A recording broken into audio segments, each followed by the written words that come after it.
Hello everyone! Ako nga pala siya.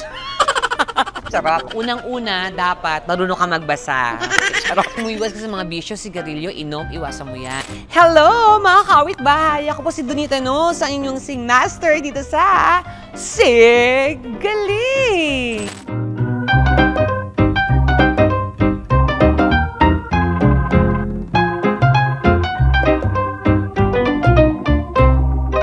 Five tips para gumaling sa pagkanta. Unang-una, dapat marunong ka magbasa. Charot. Hindi. Unang-una, huwag kang magpupuyat.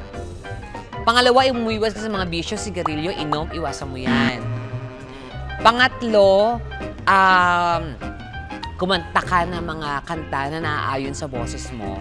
Yun muna, mag-focus ka doon. Kasi may mga kanya-kanya tayong mga strength sa pagkanta. Di ba? Yung mga biritera, yung iba di naman kayang bumirit pero nakakanta ng maganda. Kahit mababa yung song, yun, di ba? Doon tayo sa range na kaya mo muna. Pang-apat, nakukumanta ka ng nasa puso mo lagi. Oo, kasi tandaan mo, ano man ang boses mo, pero pag hindi mo yung kinakanta ng sarili mo at sa puso mo, hindi mararamdaman ng tao yan.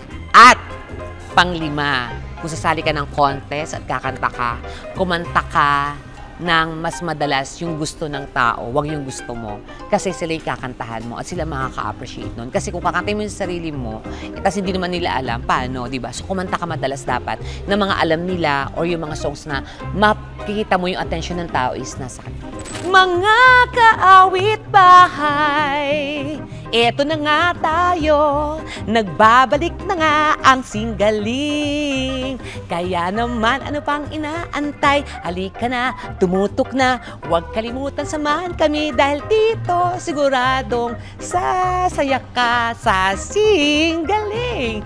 Sigaling, turut-chut-chut, turut-chut-chut, arat-tat-tat, patek-patek, aha, aha.